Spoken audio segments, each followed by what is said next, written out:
So if you couldn't hear that, what Michael Steele said was, keep in mind, federal candidates, this was a war. Afghanistan was a war of Obama's choosing. This was not something that the United States had actively prosecuted or wanted to engage in.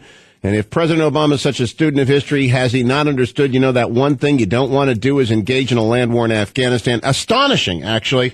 I'm joined now by the editor of the Weekly Standard, Bill Kristol, who has issued an open letter to Chairman Steele with which I agree, and it calls on him to resign. Bill, I honestly have no idea what he was thinking. What do you think happened here?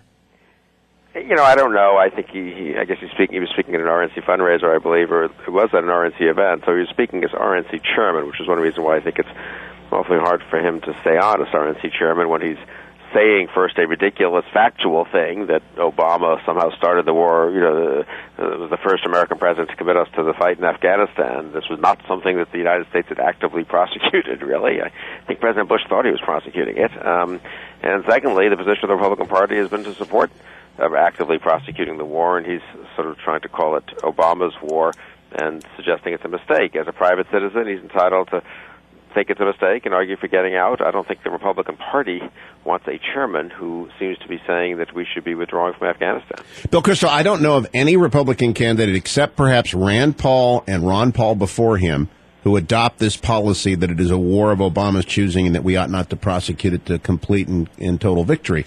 Do you?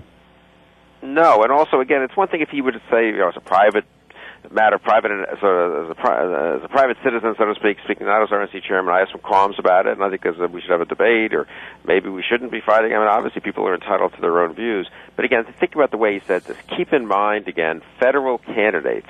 This was a war of Obama's choosing. He is speaking as Republican chairman to Republican federal candidates, Republican candidates for the Senate and the House, and he's trying to get them to make a sort of cheap political argument, I suppose, that the war's difficult and going badly, and somehow it's Obama's fault. I really think that's inappropriate in a pretty deep way. Steele has made plenty of gaffes in the past, and I've frankly just kind of ignored them. I don't think it's mattered much. I don't think Republicans are going to lose because Michael Steele is saying foolish things. I don't think Republican candidates are going to lose now because he's saying this foolish and offensive thing, because, as you say, almost no Republican candidate is saying what he's saying. On the other hand, since no Republican candidate and no Republican senators or congressmen to speak of are saying what he's saying, why exactly is he the Republican chairman, and why is he saying this? Yeah, we've been having a debate in the country for a few weeks now about the idiocy of having a July 2011 drawdown date. And General Petraeus has just been confirmed unanimously by the Senate to go unanimously. There wasn't a single Republican that voiced a concern over his mission or what's going on. So it really is a question. I like Michael. He's been a guest host for me for years until he became the RNC chair. I did not like the way they handled the expenses scandal, but, I got past that as well. But Bill Kristol, this is a first principles issue. We are the internationalist party, the party of engagement in the war. They have the left-wing fringe that wants to try and hide from Islamist jihadism.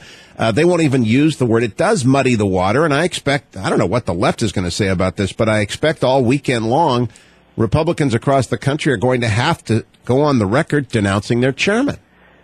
Right. Look, I like Michael, too, and, I think he's a good guest host, and he should go back to that, and he should have debates on Afghanistan. I'm not sitting around trying to enforce some kind of orthodoxy. Obviously, there are intelligent foreign policy analysts I respect who are much less committed to prosecuting the war than I think we should be, but he can't, as RNC chairman, say this. And again, especially when he's not just, answering a question from you on a radio show and sort of giving, sort of thinking out loud about an interesting foreign policy question. He's speaking at our RNC event to Republican candidates. Keep in mind, again, federal candidates, he says. This was a war of Obama's choosing. That's it's just so untrue. I mean, it's flabbergasting. It is flabbergasting, and I think it would be better if he stepped down. Now, the left is digging themselves in a hole. I've been following it a little bit just the last half hour or so on the blogosphere, and they sort of want to seize on Steele's candidates and say, aha, Steele is now at odds with the Republican Party, and they're embracing Steele. But I think that's a little crazy on their part. I mean, do they want to take the position? First of all, who's opposed the war in Afghanistan? Some Democratic senators and representatives, a minority so far, but a bunch of them in the House, I think 93 voted for withdrawal. Do they want to take the position now that it's Do they want to really embrace Michael Steele and acknowledge the Democratic?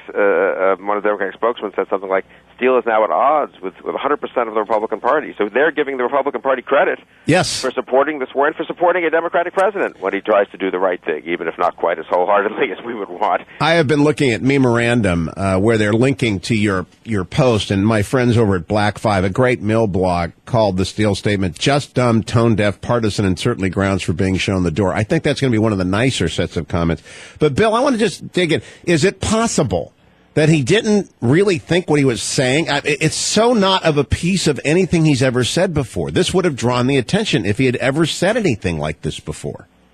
Look, it's possible, and I don't know why he said it or what his condition was when he said it, but I don't know. I think it would be, and he could, of course, he sort of has walked it back, and I wouldn't say he's apologized, but he's tried to sort of, in effect, rewrite what he said. He hasn't really apologized, frankly, for it, though, and he hasn't really just said, look, I just had a moment, a total lapse. And so I think he at least should say that, and I honestly just think it'd be better if he stepped down, and there have been other problems, too, with the RNC, and again, I don't think it's a huge deal who the RNC chairman is, but this is a pretty fundamental first principle issue. We can have obviously a million Republicans have a million differences on the tax policy and a bunch of issues, and there are pro-choice and pro-life Republicans, even though that's a fundamental issue. But on this, on not just supporting the war and supporting the troops and not politicizing it in this way, that remember federal candidates. This is a war of Obama's choosing. That is kind of the word. That's what was most offensive about the behavior of the Democratic Party in 2007. And here is the statement. I don't know if you've seen Doug Hay, his spokesman's statement thus far. The chairman clearly supports our troops, but believes that success of the war effort in Afghanistan requires the ongoing support of the American people. The responsibility for building and maintaining that strategy falls squarely on the shoulders of the president. Like so many Americans, Chairman Steele wants to hear an explanation from President Obama on what his strategy is for winning the war. The Petraeus hearings were an opportunity to do that. Instead, all we hear from the president is criticism of his predecessor for doing exactly the same thing.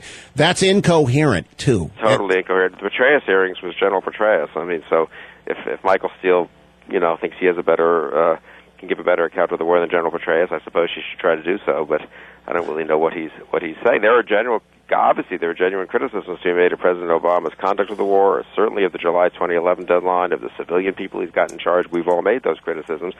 Michael Steele certainly should make them, but he should make them in the spirit of trying to win the war, not in the spirit of trying to somehow turn this into Obama's war. Agreed. Now, the practical problem, Tony Blankley on CNN just a few minutes ago said that it's too late, it's too close to the election to dump the chairman. I actually think, Bill, it's too close to the election not to ask him to resign, because it's going to divert the message machine this entire weekend, which should be on the stalled economy, on the president saying that the economy's headed in the right direction on Wednesday, which is risible. The president saying the border is as secure as it's been in 20 years, which is risible. He's just taken the whole weekend of focus and blown it up. I mean, I hesitated to write my little letter for this reason. I thought, well, maybe the whole thing will just die away, and I don't, there's no reason to have a fight among conservatives or among Republicans. But this story was already blowing up. Obviously, the Democrats aren't stupid. They saw what Steele had said, and they were trying to exploit it. I think they were exploiting it stupidly and in a way that actually will end up backfiring on their left-wing critics of the war. But nonetheless, the story was already big, and I just thought, I didn't really think about the practicalities. I'm not a member of the Republican National Committee. I just, as a conservative, feel that he should step down, and that's up to the Republican National Committee to decide to act. But the best thing would be if he acted voluntarily, not if he were just deposed. I agree with that. Bill Kristol, always a pleasure. Have a great 4th of July, Bill. I'll be right back, America. You're listening to The Hugh Hewitt Show.